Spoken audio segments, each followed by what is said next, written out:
Hi, this time around we got Senator Terri Bryant, an old friend of mine. For how long has he been here? Oh gosh, I was running for county board back in 2006. So before that, 20 years. Yeah, I was thinking it was even more, but I'm glad. Well, I mean, that's good. Yeah, we probably were friends before that's then. Good. Certainly politically, it's been at least since 2006. So, and then when did you go to the House? 2014. And then you went to the Senate in 2020. In all this time, you've had a lot of experiences in both levels, Senate and House, which I think is really great because it gives you a 50,000 foot view on both houses. Why are the people of Illinois leaving? Why are people leaving the state of Illinois? July 23rd, 23 to July 24, 56,235 people left Illinois. That's a conservative guess. Number one is obviously when we do polling, we know that it's property taxes. They just continue to go up, up, up. It's really a mixture of all of our tax policies in Illinois. You know, we do have a high motor fuel tax. We have extremely high property taxes. And of course, you know, we've got sales tax on top of all of that. And we have sales tax on top of our motor fuel tax. Double taxation. So we have double taxation. Obviously, crime is an issue. Even though our crime rates might look lower in Southern Illinois, it's really because of population that our crime rates can be lower. But, you know, we have drug problems in Southern Illinois. Obviously, you know, for a really long time, we've had car theft. Yeah, because it's easy to go over to Missouri. I was just looking at some of the polling information, and they had it polled out as taxes, number one, jobs, job opportunities, number two, and three, home affordability, which leans into the property taxes. So when you look at that, you have to break it up. So this year, 2025, we're going to start something new, but 2025 was a tough year. It was. I think, for us in a lot of respects. There's one thing that the governor signed I didn't see coming. I call it the euthanasia bill. Yeah. What's the proper name for it? It was Senate Bill 1950, and it is an assisted suicide bill. And the most egregious thing, there's so many things that are wrong about that particular bill. But once again, Seven other states have something similar? I think it might be 14. I'm not sure where I read that number, but it was run through in the middle of the late night or early morning, so 2-3 o'clock in the morning. We really didn't get to flush out the things, and that happens a lot, where we don't really have the flushing out that we need to have in the committee setting. The committee is where you're supposed to be able to go in and say, this and this and this is wrong. And if you have good legislators, they're going to pull their bill back and they're going to amend it. But that didn't happen with this bill. So in it, we have the fact that someone will take home a vial of medication that is irreversible, and they could be alone when they go home. There's no safeguards in the statute. You don't have to lock this vial up anywhere. You could have kids that have access to it. You could have other family members. And you have people who are really vulnerable at a time when they've been told that they may have only 6 months left to live. And even though they have to personally ask for it, you're talking about people who are at a really vulnerable stage of their existence. In shock.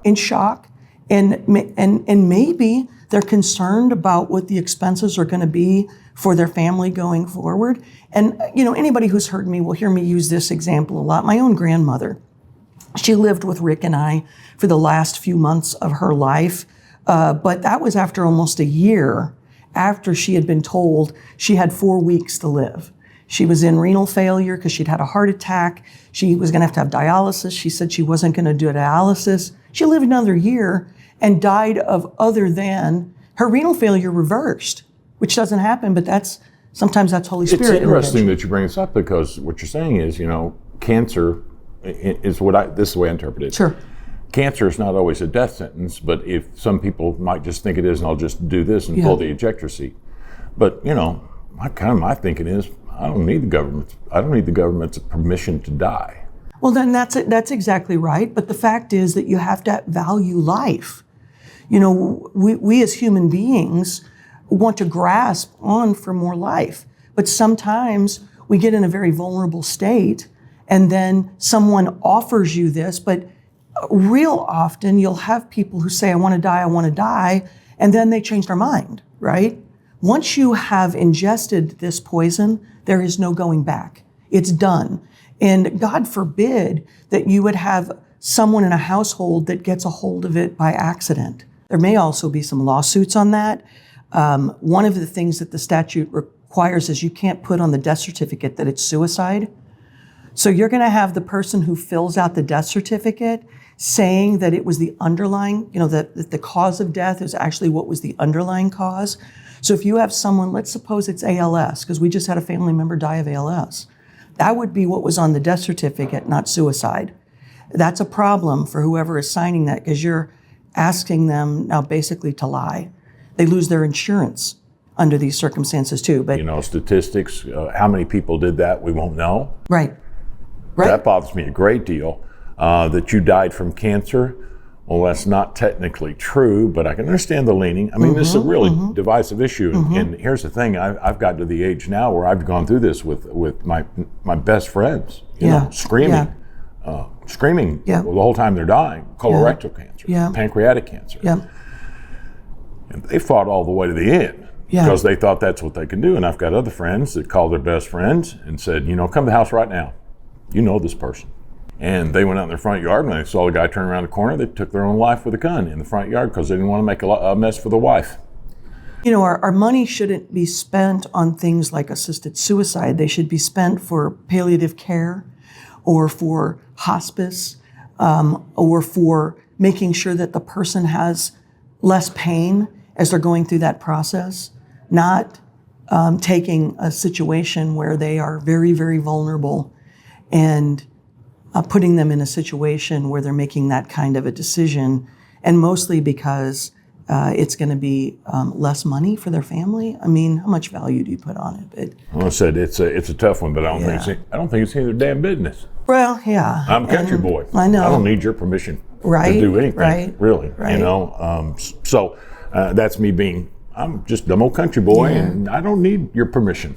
Yeah, I got it. Yeah. I'm handling it. Yeah. Thank you. That's just one of the things I've seen recently. And the other thing that caught my attention, I saw your post on this. The governor's signing on this grid reliability thing. Yep. I think, giving it that name is misleading. I really do, because they're saying now rolling brownouts, blackouts by 2030 in the current estimations. And it's about grid reliability when really what it's about is green energy. Yeah. And Illinois is taking it in the shorts when it's come to green energy. I mean, this has not been good. And if not, here we are sitting in January. Well, look at your power bill. Yeah. And then look at the power year. I looked at mine in the power year, the year before, and the year before. I'm the assistant floor leader in the Senate. And I'm also the ranking Republican on energy in the Senate. And so my job, beyond representing the people of Southern Illinois, is to represent my caucus's position on a lot of these bills. And so this was Senate Bill 25. It is being sold to the people of Illinois. Yeah, I don't know. What's it supposed to do for me? It's supposed to reduce rate costs, right? So it's supposed to be relief to ratepayers. But in the subject matter hearings that we had, because we really did not have an actual hearing on the bill itself. There was no vote. So there was a hearing. It's called subject matter. So the Democrats bring in people to talk about the bill, that we don't get to say who we want to have on there. We do, but we don't ever get to have our witnesses come in. But over and over again, we said, well, what data are you using to say that this is going to be rate relief?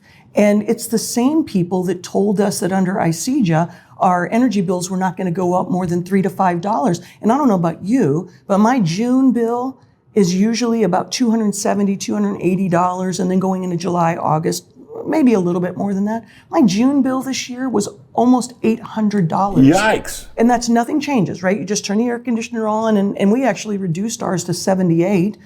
But as we're talking about it in the subject matter hearing in committee and then on the floor, they said, we're going to get some rate relief. How long? 7 to 10 years, Tom. They can't tell the people in Missouri what they can sell electricity for. That's all based on its own functions. Well, this bill takes caps off. So we're always in Illinois, always in the past foreseeable future, right? There are, I guess, past whatever you call it when you look in the past. Yeah. There were caps, so you couldn't go beyond this bill. This takes most of the caps off. So they're going to be able to raise costs as high as they want to raise them. It'll be an extra line item on your bill. And then for goodness sakes, basically that bill was more about citing of battery storage facilities. So in Senate Bill 25, it allows them to run cite, for like 24 hours. well, then they can cite those battery storage facilities 150 feet from your property line. So I ask people to think, what is a battery storage facility? It is energy confined, right? What else is energy confined? A stick of dynamite. So as long as you don't have anything that causes that dynamite to explode, a blasting cap, a fuse, whatever, it's just fine. Same thing with a battery storage facility. You put safeguards around it. You hope nothing happens to it. But they had that hope up in Grundy County, and they had a battery storage facility up there that caught fire, exploded, and I think it burned for like 2 months. And so you need special chemicals, you need special training, you need special equipment. That's not provided in Senate Bill 25. You have battery storage facilities with no exclusions for where they can be sited.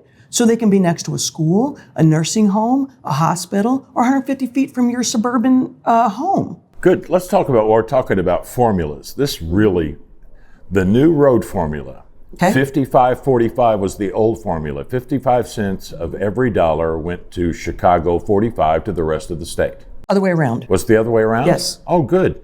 Then this makes it equally hard to explain. Right. When it's 85-15 now, 85 to Chicago, 15 to the rest of the state. For every dollar, 85 cents goes to Chicago. They pilder the road fund to, well, you figure around $900 million, but it's only just beginning with this new formula. Yes. And then you've got the people who voted for this, and you've changed the rules after they voted for it to get this money for Chicago. Right. So the people of Illinois voted to have a lockbox, constitutional amendment for a lockbox for our motor fuel tax money. We understand that. Like Supported and promoted by Democrats, by the way, Brandon Correct. Phelps. Right, and I always try to be as honest and transparent as I can be. I voted for the motor fuel tax increase. I've been very honest about that. I had constituents who said, we don't mind if it goes up as long as they can't continue to raid the road fund. Fine, so we put it in a lockbox, right? The problem hasn't been the motor fuel tax up until now because we have 10 to 12 billion dollars that's being spent on roads in the 59th, that's Dale Fowler's district, and the 58th. That's my Senate district, Yes. right? Tons of road construction. However, But on I think top there's of- $100 million in Dave Severinson's.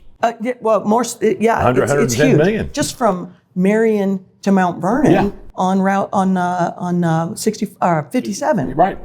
So, and then we have on 64 from Mount Vernon to Oakville, you have the largest road construction in the history of District 9. So that's IDOT's district out of Carbondale. So you have all this road construction going on.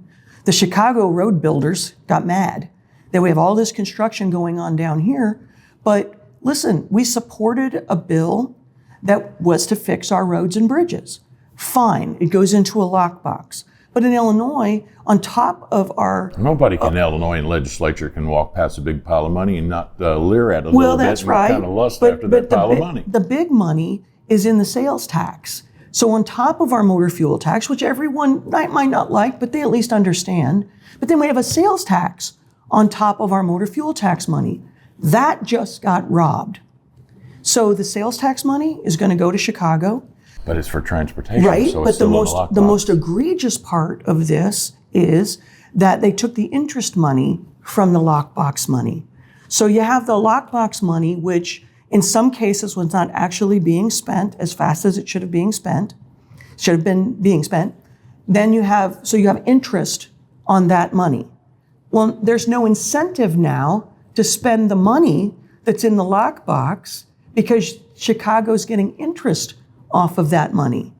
So it becomes, the more you talk about it, the more egregious it becomes. So now, not only are we only going to get 15% of that, but there's no incentive to spend the money if you're going to get the interest off of it, right? So I can go back to folks and say, Well, I think the $1.50, we called it the pizza tax, that delivery tax, Right. hopefully is gone at this point. Hopefully It'll the come per back. mile tax Yeah. is gone. I get the Hopefully we're not going to. I get the vibe that's coming back. Well, I think so, and I'll tell you why. Because the sponsor of the bill, Ram Villavalam, is kind of has had some conversations where he says, "Well, we realize, we heard you. It can't be $1.50. What about 30 cents?" That's kind of what he is saying. So, yeah, I mean, you talked about, I call them honeypots. Yeah. When the legislature sees a honeypot, they want to tap into it. Perfect example is taxing a retirement. And I think we've talked about this before. Well, they tax everything. I mean, the retirement, Right. they get you coming going. But, on the retirement thing, that really is offensive. And you talk about affordability, and the governor says, we're going, we made life more affordable in the state of Illinois. Yeah. And then you, by the way, you waiters and waitresses, I know that the federal government said no more taxes on tips, but we're going to take that. Right. It's like now we don't just tax people while they're out on the street. We go to their house and look and see what they've dropped in the couch. We end the grocery tax. We through the couch cushions to see if there's anything in there. We end the grocery tax, and then the local governments come back and put the grocery tax back on. Right. Right. So even when we see but the some governor tax relief, was cutting taxes. Yeah. But it wasn't his. He was cutting the municipalities' taxes. Right. That's right. That's like, well, that's how our property taxes continue to go up. Every time the legislature puts a new mandate on, then it has to go back to the local governments. Same thing for schools. We're supposed to have a funding formula for the schools, which we do, and it was very beneficial to Southern Illinois, the new funding formula. But what isn't beneficial is we weren't supposed to be putting new mandates on. So last year, we had a mandate relief bill. And I think it got rid of, I'm going to say 32, 33 mandates that would have gone on to locals, and it had a mandate in it. So even on the floor, I said, are you guys serious? This is a mandate relief bill that has a mandate in it. Yeah. So I get stupid stuff like that. I got something the other day, and this is part of the federal government paper reduction, and so there's less paper, and it was on its own sheet of paper. Yeah. Yeah. See this? All right. You can use the word egregious. Yeah. Immigrant protection. Governor signed this. Illegal immigrants that we're chasing down cannot be arrested in hospitals, courts. I, by the way, can affirm to you, I have been arrested in court, in front of the judge, while you're here. And nice then they handcuffed transparency. me and took me out. Sure. But apparently, if I'm here illegally, I don't have the problem. Well, now, you don't want to park illegally in Carbondale, but you know what? If you come into the court and they want you. So, Tom, it's worse than that. Again, I hate to keep piling on. I like it. 100 yards from the front door. So again, part of my job. We're here to enforce the law, except when we're enforcing the law for you. And you get 100 yards head start, right? So an illegal immigrant comes out of the courthouse. ICE is there to arrest the person, but they have 100-yard head start. So football field head start. And when it was my job partly to debate that on the floor. So I said, well, you could have somebody come out that could carjack somebody. They know they're about to get arrested. They could take a hostage on the courtroom stairs. They could run into a business and take a business hostage, right, to try to get away from these folks. It just falls on deaf ears. And when I use the word egregious, I don't want to overuse it, but you think about this. We bring this stuff up. We being the minority party, the Republicans, we don't have a lot of power, but we do have the power of our voices. And if they won't let us talk about these things in committee, where we're going to have to vote on it, where you put somebody on the record in committee, then we have to talk about it. We have to talk about it in committee, and we have to talk about it on the floor. So we point this stuff out, thinking maybe we can put enough pressure on Governor Pritzker to veto the bill. Now, they have enough. The majority party has a super duper majority in the House and the Senate. So even if Governor Pritzker vetoed the bill, they have enough votes to override the veto, but they don't want to embarrass him. So they don't call the votes to override the veto. Yeah. And so he doesn't veto it. Why veto it? It's not going to, why veto it? It's not. All right, we just talked when we started this interview about how long you've been in the House and the Senate. Super minority. You just brought it up a couple of moments ago. Don't you get a little tired? I almost get the sense that Republicans on the state level are in the trunk with their hands tied behind their back with a ball gag in, and over in the corner of the trunk they can see a big bottle of that little lubricant from Vaseline over in the corner. You know, it's like the P. Diddy lube and the ball gag kind of give it away. I mean, how are the Republicans going to get out of the trunk in 2026? You said voices. Obviously, it's voting. You have to get enough Republicans in the legislature to make a difference. We have to have a governor who will stand up. But they're going to gerrymander even more. Now, the Democrats say you can't gerrymander anymore. In fact, if we gerrymander more, we risk our other districts because we've already been gerrymandered to the max. You'll have the courts that come in that That's say... That's blatant. You can see the demographics have to be right in order to keep the courts from coming in. And if you gerrymander anymore, then the demographics are off. Like you have to have X number of Latinos, but also X number contiguous. of Blacks. We got things that go all the way from up by the St. Louis area all the way to Chicago. I call mine coast to coast Illinois. Right. The 58th district goes from Indiana to Missouri. Yes. But the fact is, and no matter how, I happen to be a Trump supporter, but no matter how someone feels about Donald Trump got more votes in his presidential race than J.B. Pritzker got for governor. If only the Trump people turned out to vote in this governor's race, there are enough votes to defeat J.B. Pritzker for governor. And we could have a Republican governor. Now, the problem is that a Republican governor doesn't fix everything. You've got to have legislators there as well to back him up. Now, my first 2 years in the legislature, Bruce Rauner was the governor, and we were in a minority, not a super minority, right? But during that time, it takes 2 years for a governor who's never served in the legislature to get up to speed on how all of this works, right? So Bruce Rauner made a lot of mistakes, especially in those first 2 years, because he didn't put the right people in his agencies, and he didn't listen to people who'd been in the legislature for a long time. There are some candidates that call it the swamp. Well, you know, not everybody who's been there for a while is a part of what is wrong. Some people they're there and they work hard every day. But you've seen it happen, do you? I think it's me. Like I work for this district all the time, and I talk about the things that are uncomfortable to J.B. Pritzker. I'm not going to say the guy hates me, but I think he wakes up each time he knows that I'm going to do an interview like this and says, what is she going to say now? Because I'm going to speak the truth to people, and I'm not going to sugarcoat it. We need more people who understand that you can't sugarcoat, you have to do the right thing. But we also need people at home to understand that sometimes you can't win the day. Sometimes the best you can do is get the least bad piece of legislation. So we do that. Compromise is not a bad word if the compromise means I can live to fight another day, and not as a politician. Can we get out of the trunk? Can we get out of the trunk? I believe we can get out of the trunk. We start by electing a Republican governor. And honestly, there are good candidates running for Republican governor. You've been working in Chicago Red. Have you been out there I and talked to some of those people? I have been working with Chicago Red and Chicago Flips Red, two different organizations. Is it good? YouTube, there were some really interesting videos there from those groups. Why are you spending so much time there? Because of the very subject we're talking about right now? Yeah, because honestly, there are more Republicans in the city of Chicago than the rest of the state combined. Now, the issue is that those Republicans might not look like the Republicans in the 58th Senate District. I think I'm 90+% white, in the high percentages of evangelicals, and mostly Republicans. So, but you get up into the Chicago area, more Latinos, more Blacks, folks who maybe are not. You know, I'm pro-life without exception. There's a long spectrum. Same concerns, though. When I watch those videos, same exact because they care about their kids. They care about their children. They care they get good education. And they're up there and saying, look, why are you spending all this money on legal immigrants and we're being left out here in the cold? And it includes housing. Yeah. And on the list goes. Now, let me ask you this one. I read this yesterday.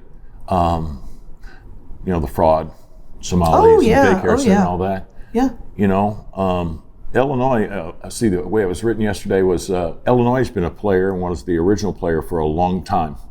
Well, you remember we talked about, on your radio show, we talked about IDES during COVID. Do you remember that there was a $21 million no-bid contract awarded to Deloitte for getting out unemployment checks, right? No bid. I think one was 9 million, the other maybe was 11 million, somewhere 22 million total. And I was suspect of that. You put people to work. I mean, I was suspect because the Pritzker family has really tight connections with Deloitte. Multinational corporation. So how do you get a no bid contract? We know that a lot of checks went out for unemployment that we're now trying to claw back. We know that right now there are some... A lot of state employees, too. Yeah, absolutely. Those are the PPP loans. Yes. So, those are coming, you have to go back and claw those back again. Again, I know you don't want to make these interviews super partisan, but the fact is that it seems like the Democrat Party wants to push money out the door as fast as they can get it out the door, regardless of the consequences. Damn the consequences. We'll fix it all later, right?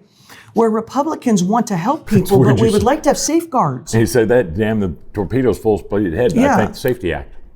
Well, exactly. And another one you saw this number, abortions, Carbondale, Illinois, 11,000 at 3 clinics. They say in the published articles about all of these are from other states. Mm-hmm. I don't know that I believe that in particular, but I know a substantial portion is.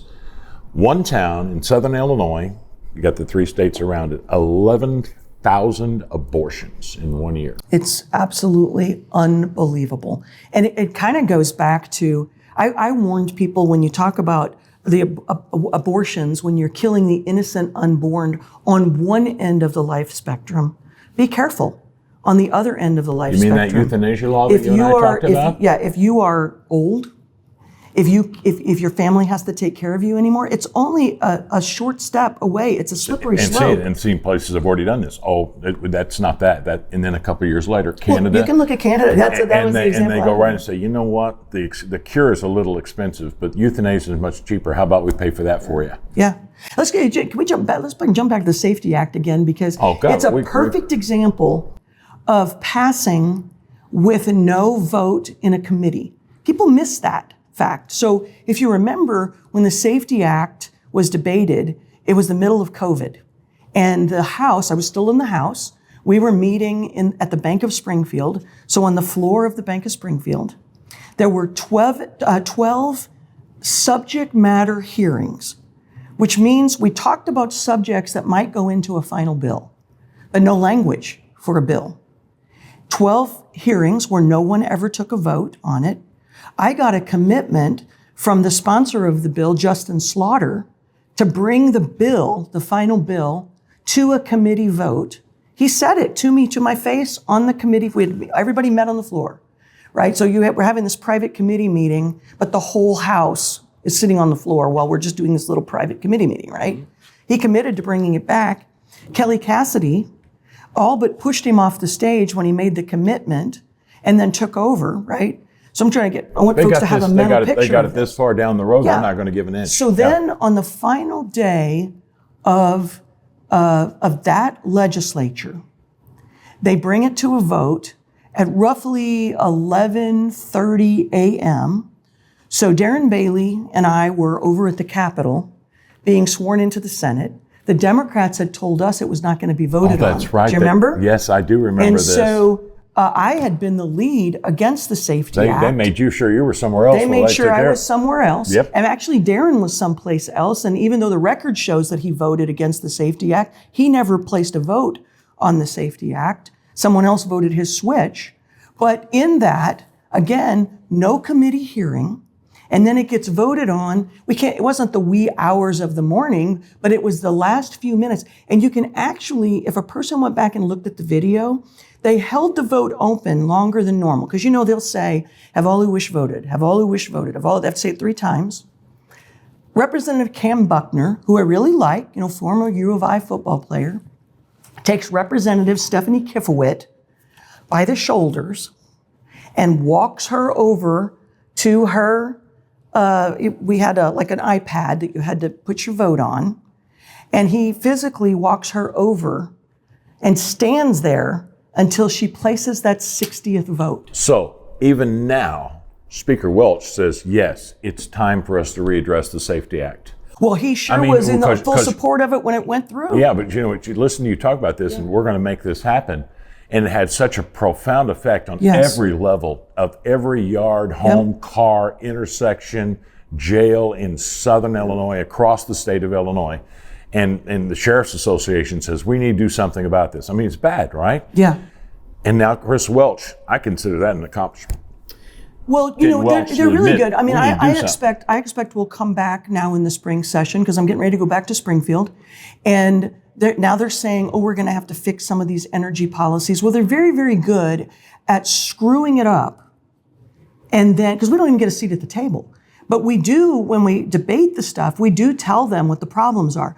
Then we come back about a year later and take what we said, what the Republicans said, and the Democrats then go back in and fix their really poor legislation. In those 12 subject matter hearings on the Safety Act, one of the major themes was electronic monitoring. Now, I'm retired from the Department of Corrections. My first job in corrections was at the Glass House in Carbondale, where we put the inmates out on electronic monitoring. So I'm super familiar with it. And during that time, I said to them, you can't let a person be offline for 48 hours. You could be, I'm a survivor of childhood domestic violence, right? If my mom would have had to have an order of protection on my stepfather, and let's say he was off the monitor, in 48 hours, you can go and kill your victim and then be 4 states away before they even know that you've left the state. And all of that was brought up in committee. Now, I think the majority party will come back and say, we can't let people off monitoring for 48 hours. Duh. They'll move it to 72. Maybe. They tried for 72 in the first portion of that. Yeah, that's the way the compromise was 48. You brought up Department of Corrections. I'm really glad you did that. I didn't think senators, I figure you had a little more access to information instead of having to FOIA and then be told no, Department of Corrections, and something as clearly important as multiple deaths and accidental drug exposures, Department of Corrections officers, this is a real problem, fentanyl, and you can't get a straight answer out of anybody. No, in fact, so I've been working on this at least 3 years, a little bit longer than that probably. You would think as a senator, not that, they're better than anybody else, but the title's pretty awesome, right? Pick up the phone, call the Department of Corrections and say, hey, I need this information. Now, Tom, you know me well enough to know most of the time I already have the information, but I want them to acknowledge that it's there by giving it to me officially, right? They refuse it. So we FOIA it. My office FOIAs it. Never should have to happen.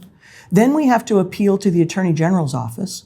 I got the fiscal year 24 information by the Attorney General's office ordering Department of Corrections to give it to us. And we were down to the wire where I was going to have to actually take it to circuit court and have the circuit court order the Department of Corrections under the Attorney General's office to issue that. Then they finally gave it to us. Now we've asked for 2025, fiscal year 2025. And what we're asking for is the drugs that are showing exposures, how many fentanyl deaths. There's a multitude of questions that we're asking. And here's how hard it is for the Department of Corrections.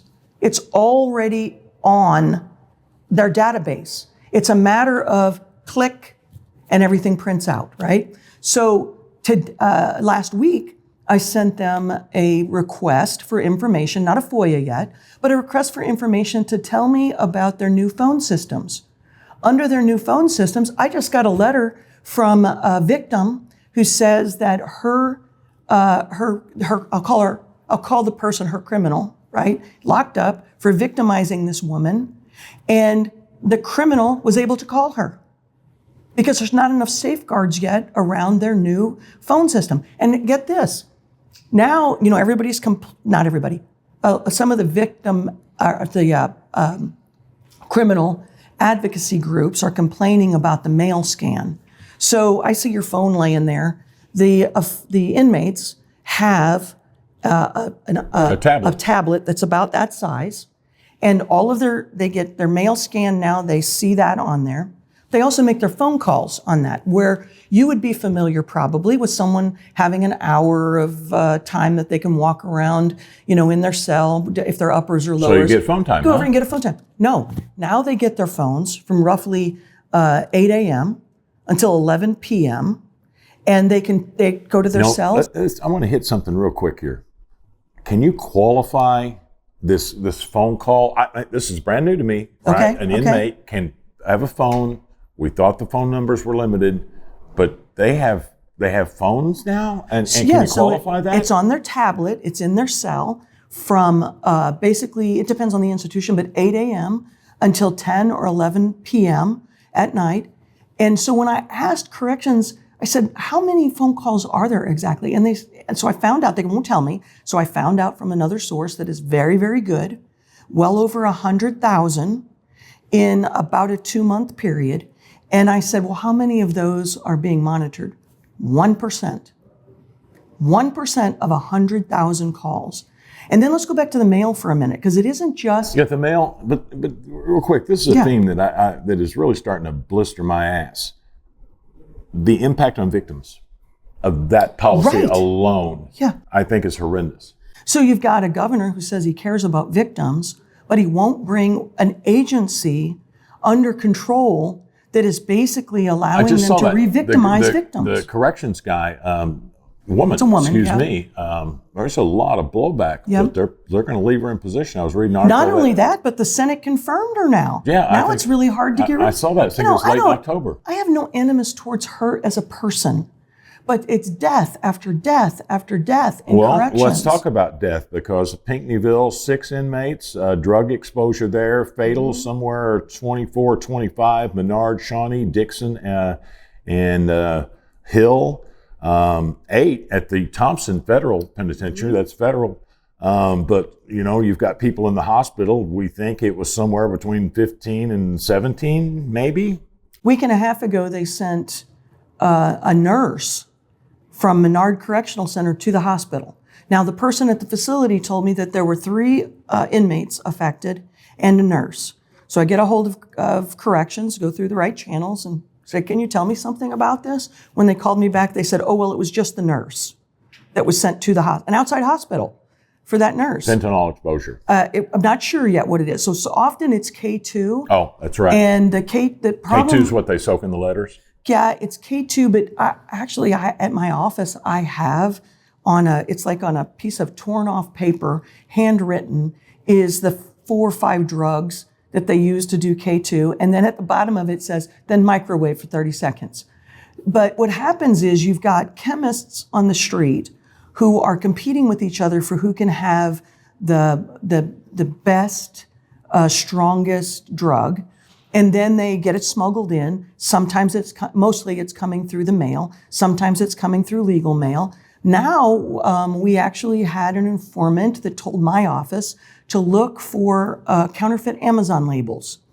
And so it happened, and I've seen it. I've seen it. So I'm thinking my retirement program's going to include prison. What they do is they take an Amazon label and then they put that on the package. But the one that I most recently saw it was mailed through the U.S. Postal Service, right? But it had an Amazon label on it. So it was treated like it was an Amazon delivery. Right. And then inside was a book that had page after page after page. Soaked in drugs. That was soaked in drugs. Their favorite method is using Bible pages, believe it or not. It's great for rehydrating, smoking, ingesting. Apparently very lucrative. Well, so you take a piece of paper, you've got an 8.5 by 11 piece of paper there. One piece of paper about the size of my little fingernail is worth about $80. So, and that's a little bit less, the value is a little bit less now than when this first started, but that page is worth about $1,200. You talk about this, and this is interesting. I'm going to tell a short story. I went to go see a guy, a family urged me, said, would you please go talk to him about stop smoking meth? And I was like, it's not going to work. Right. Would you please? Of course. So I drop over and see him, and I said, so you're out of prison, man, still smoking? Because while I'm sitting there, he just, what do you want? Yeah. All right. And so I said, dude, you got to stop. You got to put that pipe down, man. He says, well, meth got me off crack. And Meth got me off crack. Wow. And he says, here's the thing. I went back to prison because I would have been on parole, and they can come to my house, and then I could go to jail. So I just turned myself in. I went in and served my entire term because I still had access to all the drugs while I was in.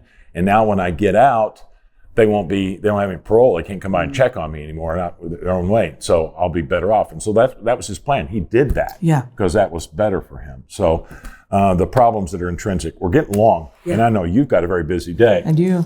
I'm just going to start puking out some stuff. Okay. Thumbs up, thumbs down. Give me a short thumb statement. And a half. Up, down. Thumb and a half. All right. Maybe there's a thumb.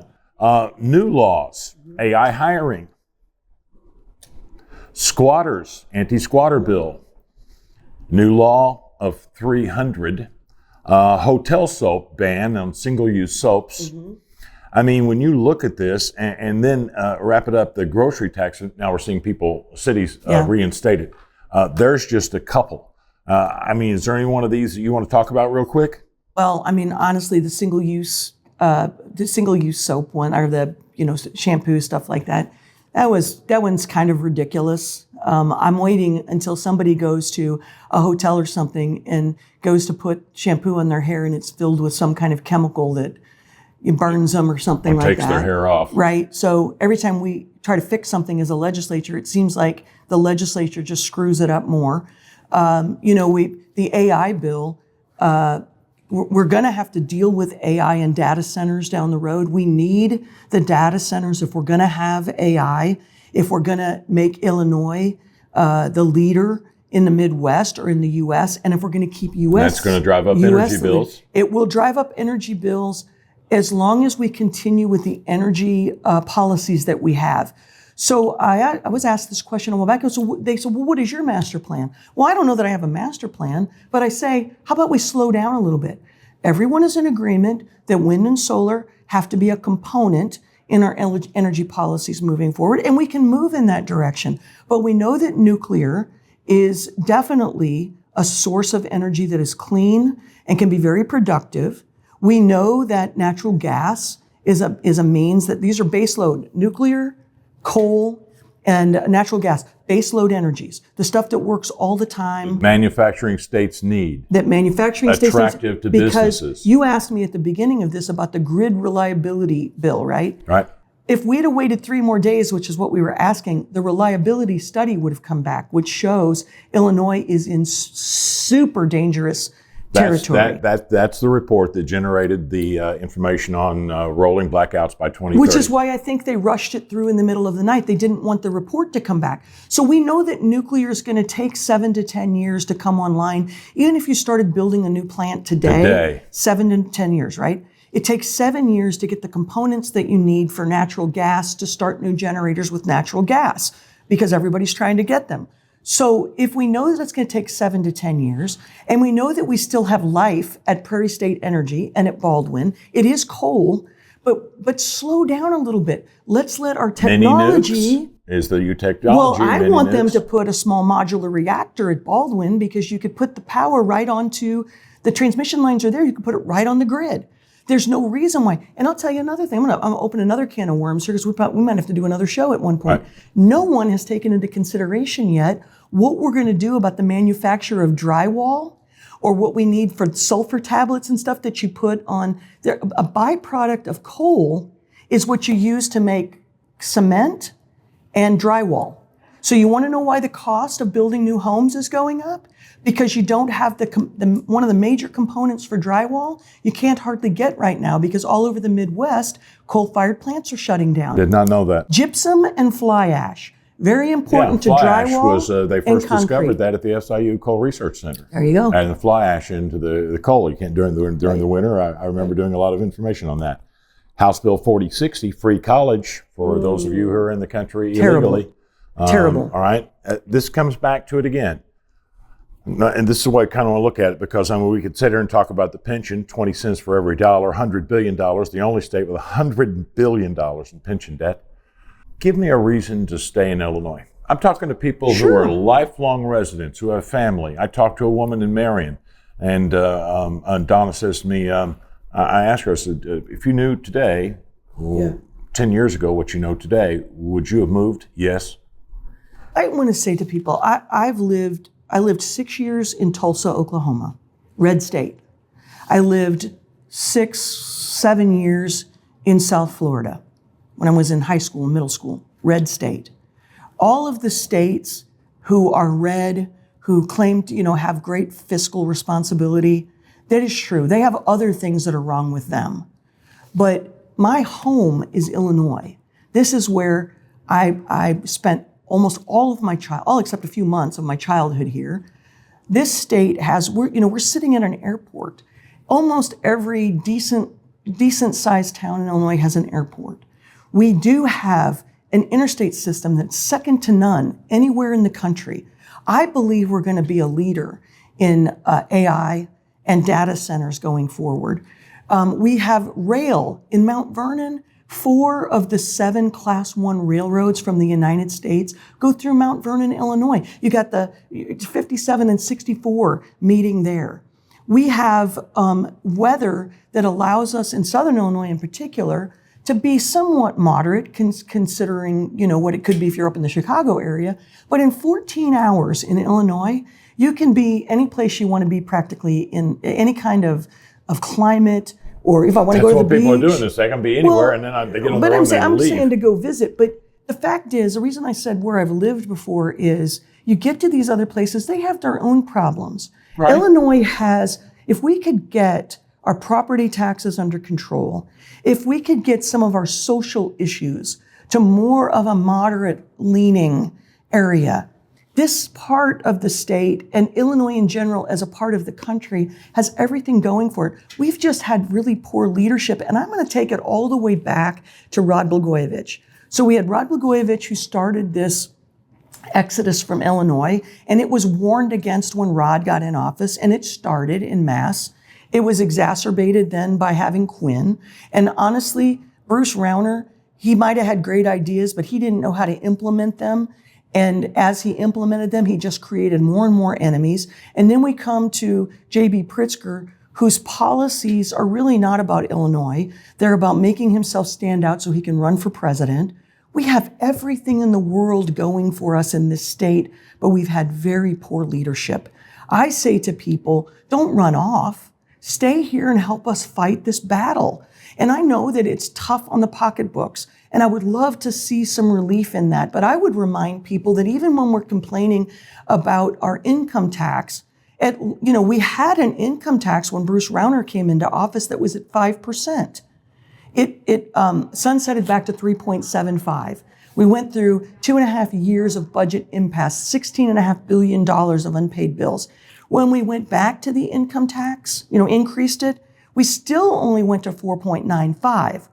High income tax, but there was at least think of it as a savings of 0.05% from where we had been. You can't have all of these years of this crap government and then get it all fixed in a short amount of time with continuing bad government. But the way I interpret that is we've got the Speaker of the House in jail, and that's a good start. Well, and honestly, I'm not a big fan of the Speaker of the House presently. I think he's a really good talker. He had a history of some domestic violence claims against him. I don't think that he listens to the minority party. If you want to have good government, you have to listen to the majority and the minority. He had his own rule for the last 2 years that says that a Democrat's bill in the House couldn't even be called unless they had 60 Democrat votes. So you couldn't even get it called in the House unless you could ignore the minority party. You can't ignore a minority voice and have good government. I think that ignoring the minority party is punitive. You support Donald Trump, downstate Illinois, I got an idea, death by disinvestment. And that's exactly what J.B. Pritzker is doing right now. Almost every single thing that he signs into law right now is nothing but harmful to Southern Illinois, whether it's the transit bill it's a pushback against Donald Trump. I wonder about that. And there's been the tax on tips. Sure. It wasn't about the tax on tips. Right. It was about Donald Trump. Yeah. If you really care about, I waited tables for 15 years of my life. I started working when I was 15 years old, and I waited tables or had a job that was involved in that until I was 31, so 16 years. I could tell you for sure that I went home at night, I emptied out my pockets from Shoney's in Carbondale at one point. Remember Shoney's? To look and see if I was going to have enough money to pay our house payment or to go buy groceries. And, I'll be the first one to tell you, I hope I don't get audited for this, but, now I guess, everybody puts their tip on their credit card, so it's easier for an employer to monitor it. Yes. But the law basically says that you have to at least make minimum wage. So there's hardly any server that would ever put on their back of their time card exactly how many tips they really made, because they didn't want to get taxed for all of it. And now here we have a federal government that is addressing this area of our people who are really at the tax-paying, working at the first rung of the ladder of success, start service and work up. And these are good tax-paying, hard-working individuals. Yes. And now, because Donald Trump gets a bill passed through Congress that gives those folks some relief, we're going to be punitive here in Illinois. But as a minority party member, my job is to communicate. And I've said this to you quite often. If you're in the majority, you legislate. If you're in the minority, you have to communicate. And I hope that the things that I say cause the majority party to eventually have to come back. Maybe they'll take all the credit for the fixing of their really poor statutes and legislation. I don't care. I don't have to own what the solution is. I gave them the solution. If they'll listen to people like me and others who have great ideas, Senator Sue Rezin is the authority on energy in this state, and she had no place at the table. The Farm Bureau is the authority on what farmers need in this state. They didn't have a seat at the table on energy, and they've been shut out of the conversation on the estate tax. When we tell people that all we want to do is have the same law in Illinois as the federal government allows for the death tax on farm ground, and the bill doesn't get called because there's enough votes to pass it, so they don't call it, right? So you're going to be punitive to the very people who have the number one industry in Illinois, agriculture. Yes. Right? And then put solar on good farmland on top of that. Why stay in Illinois? And a lot of people are choosing to leave. Don't There's leave. estimates. Stay and fight the good fight with me. See, I'm the fighting guy, but I also get phone calls from my dad in Florida going, "You're stupid." Well, my mother asked, my mom's in Georgia. I Come have a down sister here in to Florida. Tennessee. Got my cousin in Texas, Kevin. Yeah. Land of milk and honey. Come to Texas. I have a brother in Texas. I have a sister in Oklahoma. I have a sister in Georgia. I have a sister in Tennessee. And they all say it too. We went to high school in Florida. Come here. Life's They say, easier. get out of that godforsaken state. You don't know how bad it is until you've left. Well, I'm just saying this. There's no place in this world that is godforsaken. And I believe that there are great values in Illinois. There are great people serving in the Illinois legislature, but we need help.